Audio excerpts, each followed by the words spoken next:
G'day my succies, it's JessieQ7 here. Hope you guys are having a safe day because the guy I witnessed today did not have a safe day, and I'll tell you that in a minute. So yeah, make sure you're nicely wrapped up and put your seatbelts on, especially when you're sleeping.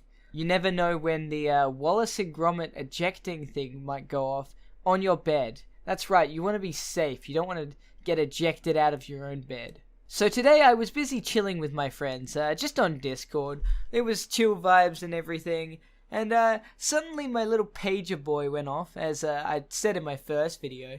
And little pagey boy, he can get a bit restless, and he was beeping like a banshee again.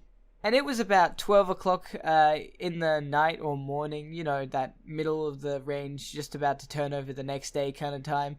And I was like, you know, I should go to this. Like, it might be a good idea.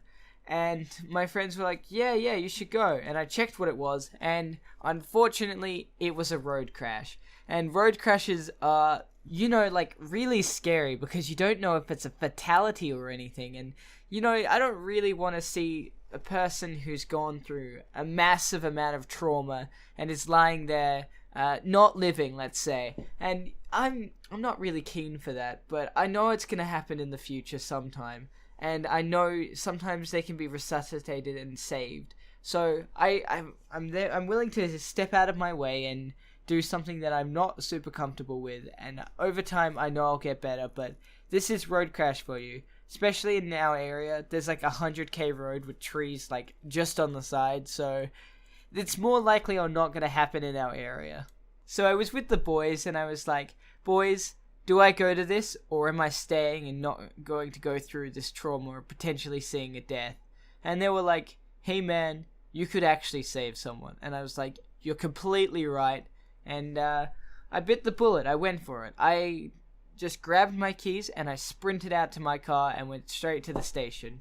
From there, I whipped my firefighter clothes on and I was ready to go out for this incident. I did not know what was going to happen, and it was pretty scary. And I was comforted, luckily, by the crew. So there were 2 dudes there and 1 female, and it was pretty good because they were there to support me. They were there to guide me, and honestly, they did a great job. They showed me the ropes and they told me everything before I went there. They gave me a good breakdown of what I could see and what I should do if I do, and they pretty much stood me back and said, okay, you'll be alright, it's nothing major. Because this is one of my first crash incidences, they don't really expect too much from me, and they really just want me to witness like what happens, what I need to do, and where everything is. And actually, from this one incident alone, I think I'll be a lot more of a help, because I really couldn't do too much. I was watching the whole time, and some of it was pretty, like, traumatizing, but it wasn't that traumatizing. It was just kind of, it's interesting, and I don't really want to be desensitized to this stuff, but I know it's probably going to happen the longer I go on with this kind of job. So when we rocked up at the scene, though, there was a lot of people already coming in, and I don't know, it had been like 2 minutes since I got the call, maybe 3 minutes. And I was just really surprised about how on top of everything these people were. They were just like getting in there. They were doing stuff and they were doing it quick. They analyzed the situation first, and luckily it was only one car crash, so it wasn't a collision between 2 things. And pretty much what had happened was the guy was driving and he had a micro sleep. So that's when you fall asleep for a split second and then you're in an accident because you've fallen asleep. And a lot of people do have accidents from these kinds of things. So it was 12 o'clock. So this guy was obviously very tired, unlike me who likes to be up at this time of night. Just for all you guys out there though, luckily he was really fine. Like he didn't suffer anything major. Like he was really lucky, had good footwear. He didn't really get any like massive cuts, or it didn't seem like internal bleeding. And he was able to move. I think his rib like broke, or his arm might have broken as well. But overall, he was just in a bit of a bad state in terms of like how things were. But he was screaming, which is a good thing because he's still alive or not unconscious. By the way, I heard this secondhand from someone else who I was also on the scene with, and they pretty much said, yeah, it's really good that they are screaming rather than, not living. Unfortunately, the guy was kind of stuck in the vehicle, so we had to come up with a way to get him out. And luckily for me, I didn't really get involved in this because I'm not trained enough to do it. I do know how it works in theory, but I haven't had enough practice with it to be doing it in like a situation where someone's actually in danger or actually needs to be taken out properly instead of just by like this beginner boy guy who's not really prepared for anything. So what we had to do was pull out these big clamp things that are hydraulically like controlled. And so they have a lot of force, and there's a lot of force when both opening and closing it.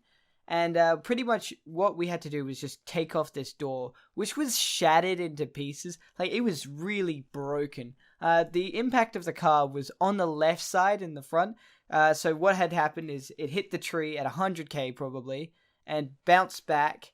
And the door had folded in, and like it kind of peeled out like I'd say a orange peel. It was kind of gross, but it's kind of what you expect in a car accident. So the doors were just cut off and thrown to the side as this man was then had to be pulled out, and we had to then wait for the ambulance to finish rocking up with the right equipment and all of that. And surely enough, because of the situation in emergencies and stuff, they were there pretty quick. And I always respect like these people who are willing to go save people's lives, especially since some of them were actually volunteers. Like there's a volunteer emergency service ambulance stuff, but they can only do so much. And then this situation was thought to be so dire, but not so dire at the same time, that they called in a chopper. So that was even more interesting. So this big chopper comes down, and I think I have a photo here, which I'm probably going to chuck up here now. The big chopper comes down and picks up this guy, but it takes a while because they have to stabilize him first. And the chopper, it lands in the nearby field, and to get like ease of access, we had to butcher this poor farmer's fence. So what we had to do was we cut it down the side, and then we just peeled it open. And made it easier for him to fix, but poor guy still has to fix his fence. But in the case of an emergency and an actual legitimate car accident, you kind of have to do that. So when they were busy stabilizing this guy, there was probably about 8 people around him, and it was crazy. Like, there were 2 fire trucks, there were like 3 or 2, actual ambulance vans, and they were busy going at him. They were like really gonna make him stable, but he was like conscious during this time. He wasn't like he wasn't out of it, but they drugged him up so he wasn't feeling as much pain. But he was still screaming. He was like ah ah, and it was really unsettling. Like, you never know how unsettling it is until you're actually witnessing this situation.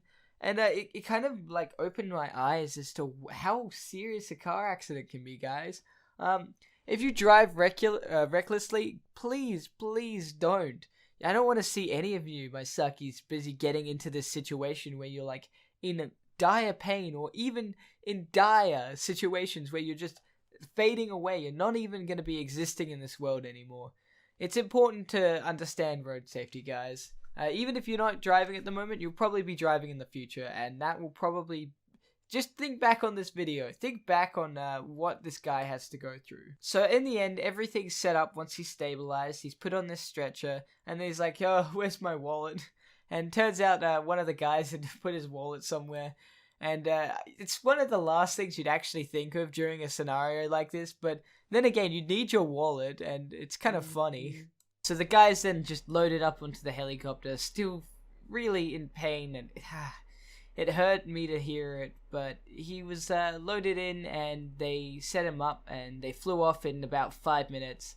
And goodbye, man. I hope you have the best, I hope your recovery goes well, and all that's fine, but for now, I'll probably never see you again, and you just happen to be the first person I have to help out in the CFS for a road accident.